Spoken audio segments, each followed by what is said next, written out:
Hey guys, Got the DJI here. Second video this evening.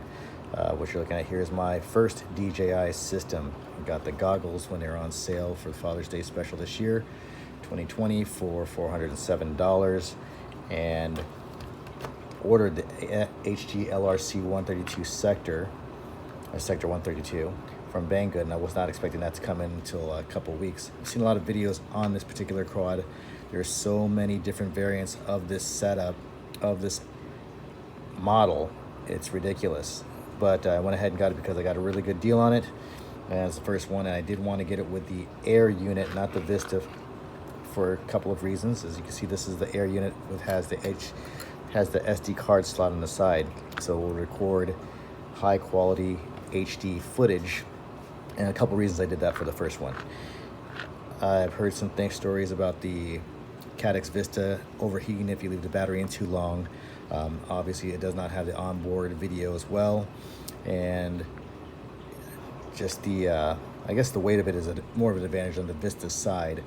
But every time I see someone with a setup with the Vista, a video or two later, they're putting a GoPro or a 360 on it or something. So it to me it kind of defeated the purpose for my first one to get the Vista. But I do have a Vista that I'm going to make.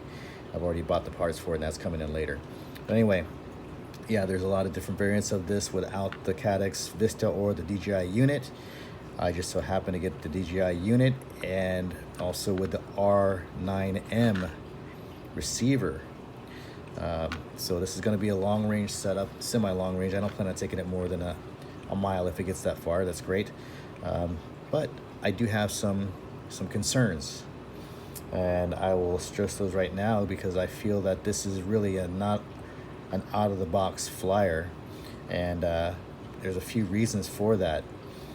First one being is the Air Unit. It's very big, you know, and it really doesn't fit this setup.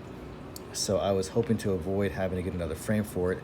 I switched to the 3-inch props instead of the 2.5 because I'm not going to fly these with these ducks. They're not really even ducks with the prop guards and 2.5 blades. Just not going to do that. I want this to be a freestyle quad and kind of a cruiser. So went with the 3-inch blades, and these blades are kind of an upgrade from the ones that I've seen on other videos. They had the thinner blades on them, and they're very flimsy. But you really need stiff blades, especially on 3-inch, to carry this weight, because the weight of this quad, this is no joke here. You're not gonna have a sub 250 gram flyer at all. So the weight of this quad, the way it is with this setup that I have, is 171 grams. Drop on a 850 milliamp 4S, and you're looking at 263. So you're already, what, 13 grams over the legal weight. So I'm not concerned with that right now. But what I am concerned with is the setup. A few things that are concerning to me. I think that HGLRC needs to check their quality control before they send out certain items. When you switch to 3-inch props on these, you look at how the blade spins freely in the front, and then in the back, no go. Not good at all.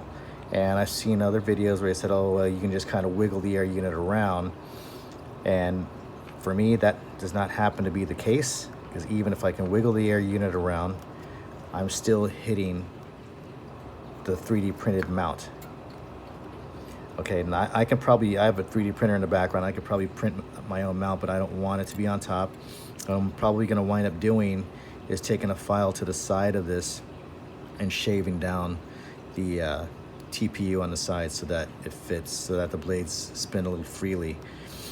So there's that, and I'm looking at this. It looks kind of cool because you see they have the antennas, and I'm like, okay, these little antenna protectors, that's cool, but this is the Air Unit, and these are the actual antennas. So what are these protecting? If you look real close, they go to nothing, because this is a jack-in-a-box quad. It's a lot of different quads in one. So this has no purpose. I shouldn't have even put it in. So there, that probably took off a gram. So there's that.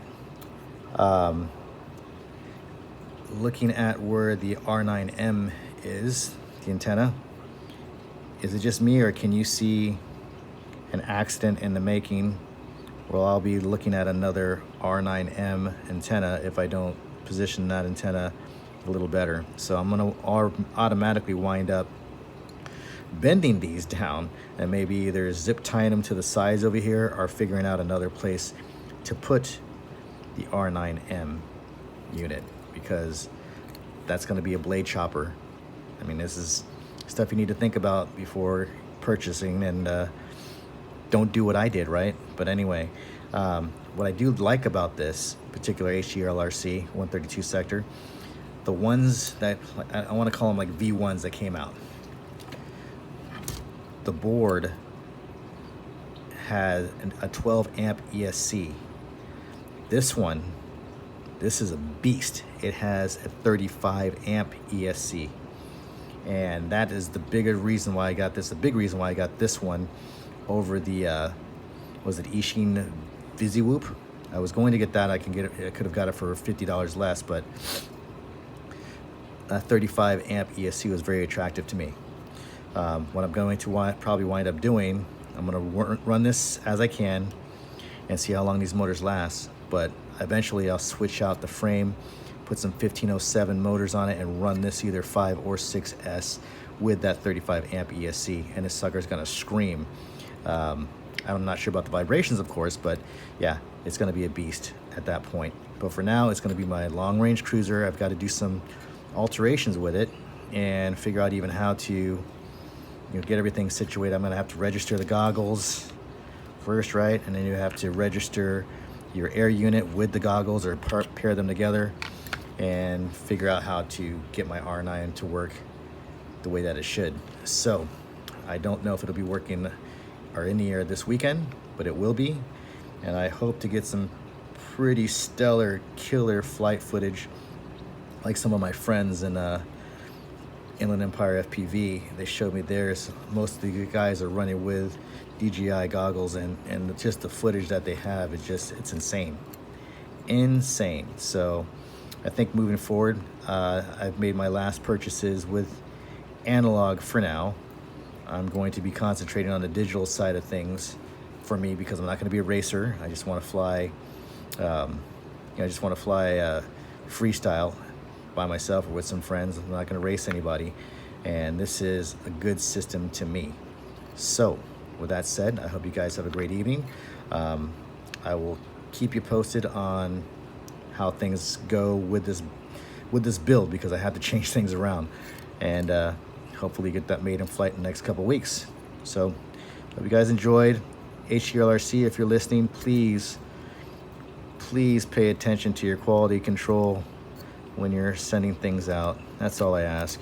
It's kind of not fair to the consumer to have to do extra work on something that's supposed to be bind and fly. Anyway, that's all I got, guys. Have a great evening. I will talk to you soon. Sky 2 Quaddy, signing out.